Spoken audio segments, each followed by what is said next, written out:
What's good with y'all? Back with another video. Today I am reviewing the Anthony AE1 versus the Anthony AE2. I've had these for about a month now, maybe 2 or 3 weeks. I believe they come out fall-ish, late fall to early holiday season of 2025, closer to that start of the NBA season, versus these have been out for a year or two now. I did do a full review on the AE2s. I want to wear them a ton more to be able to give you a full breakdown if I feel they are better or worse than the AE1s. It was really only one thing that I wanted to keep testing out to see if it got better over time or anything or not. And it didn't, but we'll get into that in the video. Appreciate y'all tuning in. Drop a like. Let's do a breakdown on the AE1 versus the AE2. Start off with the looks of the shoe. They're both funky looking. New and unique design. Kind of looks like a little shark fin gill, whatever. Looks a little bit sporty. Then we have this, for those that have that trypophobia or whatever that makes you scared of holes. Might not be the shoe for you. As far as design goes for both the shoes though, till I get more colorways of these, I have seen some that have leaked. Orange one I thought was cool, but other than that, they ain't really hitting for me. I gotta go with the AE1 in terms of look and design. In terms of look though, I feel like that's with most shoes though. Colorway can be a big factor when it comes to changing the look of the shoe. I wanted to get an all black and white version of these. They didn't have them in my size early, so I was like, I just got to get a pair to make the reviews, make the content. So I ended up getting this one. The Timberwolves colorway, kind of got stuck with it, but it's cool. I will say though, as far as the comfort for both of these, the upper on the one feels a little bit more stiff and rigid with just all the TPU on the upper and sides of the panel. Versus this one feeling a lot more comfortable, kind of flex with your foot and feels more soft. Still has the support of these TPU shanks here and on the heel. I literally just got back from the gym. I wore these for like maybe an hour and a half. I've been wearing them in other hoop sessions and stuff like that. But I put one on each shoe. At first, I was just gonna wear one for like an hour, 45 minutes, whatever, and then switch to the other ones. I was like, why not just wear them both at the same time? Get a true feel for both of them at the exact same time. Now I wrote down notes on my phone as I was hooping and stuff like that. There was one thing that stuck out a lot though in between the two, and I'll get into that later in the video. Next, when it comes to the fit of the shoe, they both fit about the exact same.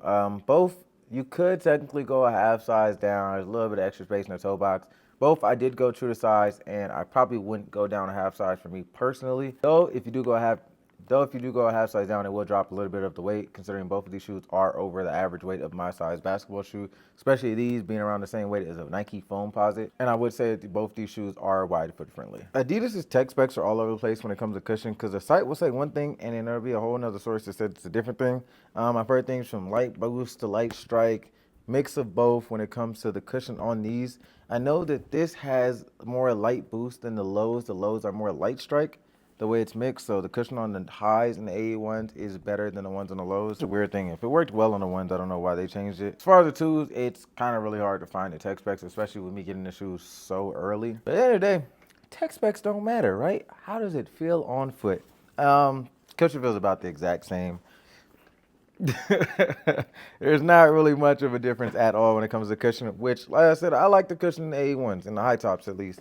So I don't mind the cushion in the AE2s. I feel like they're slightly lower to the ground in the AE2s and the AE1s when it comes to the feel though. Next, when it comes to the squeak of the shoe, I'll put both of them in the video, but these have a decent squeak, not super loud, but they do squeak. These, very minimal. You can kind of get the squeak a little bit, but the squeak is not any means super loud or anything like that.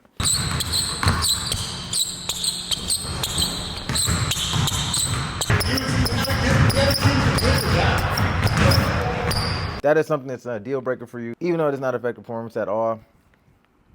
Yeah, just a heads up, you'll like the twos better when it comes to squeak. Next on the list, and one of the biggest deal breakers, I guess you could say, and one of the biggest reasons I'm leaning more towards the one right now.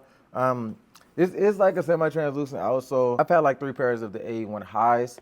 This one has a translucent outsole. This one has a semi-translucent one.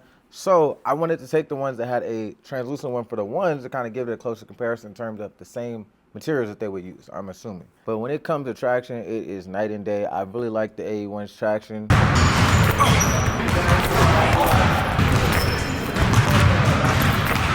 And then when it comes to the twos, bro, it's damn near like a slip and slide.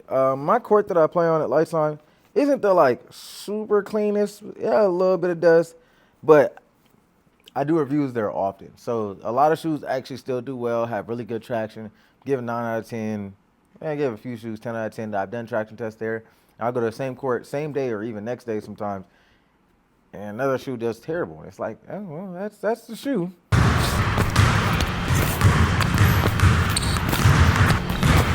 And all courts aren't going to be perfect at the end of the day. I am not a fan of the traction on the AE2s at all. Hopefully, when the shoes fully release, I get to get a pair with a solid rubber outsole and kind of get to see if it's a little bit different or a little bit better. But yeah, it's just such a deal breaker for me. Like, I need traction, bro, especially my play style. I'm not really like just a sit in the corner, catch and shoot type of guy, and neither is Anthony Edwards, so I know he's going to need good traction. So hopefully this is just a, colorway basis. Sometimes performance does differ colorway to colorway, outsole to outsole, just based on some being translucent, some being solid, some being semi-translucent, stuff like that. So I'm hoping that's the issue. It's rough. Next on the list, though, and possibly another deal breaker for a lot of my smaller guards or, skinnier people out there, weight. The weight of the AE1 is coming at 510 grams. I believe that is the same weight or a little bit higher than a Nike Foamposite in the exact same size. But one thing that did change, and a lot of it probably has to do with the upper materials, is the weight on this one. This is coming at 431 grams. That is an 80-gram difference in terms of weight. Average weight for my size hoop shoe is still 370 to 400 grams. So these technically still are slightly heavy, but a big change and a big difference. These are even lighter than the AE1 lows, which are coming in around 450 to 460 grams. Doing their thing. The cut on the shoes for both of these, this is a little bit lower cut than this one. This one is technically like a mid to high top. I would say this one is like a mid top. I know a lot of y'all are afraid to hoop in low tops and everything like that because of the whole Achilles plague and everything. Shoes are not the issue. I can touch on that. I touched on that topic a couple times in different videos and stuff like that. But for all my high top, mid top lovers out there, you got some options. When it comes to court feel for both of the shoes, it is really good. It's a low to the ground feel, especially in the forefoot. And it's really nice. Where you're looking at the shoe and everything, it kind of does look like they'd be a little bit clunky. In terms of court feel, they're not. The weight depends on the person, I would say. You can technically go half size down with both of them. It will give you a more snug fit, take out some of that space in the toe box, and also drop the weight. How much it'll drop the weight? Probably not a lot. But as far as the lacing system goes for both of these have these like circle laces that are pretty thick. These untying often is definitely an issue that a lot of people dealt with the AE1s. A lot of people be like, oh, you just don't know how to tie your shoe. But when a lot of people are getting the same shoes or having the same issue, you kind of point towards the shoes. And then with these are just hella long. Even when you tie them, I'm like double tying them, double knotting them and everything. Bows are really big. Pretty annoying. I mean, you could just swap the laces out. Simple fix. Same with these. Technically, you could just swap the laces out, but they each have their own kind of lacing issues. It's kind of just annoying. Doesn't really affect performance. That's technically with the ones it kind of does, because if your shoe comes untied, you kind of have to stop running. It could be a little dangerous if you slip or continue to play in them. But overall, when it comes to the AE1 versus AE2 and deciding on which one is better, there's one factor that's just really important to me in my play style when it comes to hoop shoes, and that is traction. And just off that alone, until I get some other colorways and hopefully they have better traction when it comes to the solid rubber ones or whatever other different colorways, I got to go with the AE1s. I will say if you are a smaller guard or a skinnier player, the weight on foot may be kind of annoying or unmanageable for you. But the traction on these, bro, I don't like slipping and sliding on the court. I haven't taken these to any court. I probably took them to 4 or 5 different gyms at this point. And not a single court I've took them on has had good traction. I do love that they dropped the weight, though. The fit and comfort on these is really nice. If you have a narrow to normal foot and you don't like the extra space in the shoe, you want them a little more snug, I feel like when you lace them up, it fits right. But if you want them a little bit tighter, more like a glove type fit, half size down would be perfect for you. And everything else on the shoe feels nice. It has a torsion plate in it, just like this one with the X-shaped torsion plates on the bottom of the shoe. But I would 100% take the weight any day. If I'm able to move on the court how I want to and be able to plant my foot and move from side to side, make my moves and not be slipping out. That changes my game and probably a lot of y'all's a lot. So for now, we are taking the AE1s. I appreciate y'all tuning in though. Catch y'all in the next video. I'm out of here.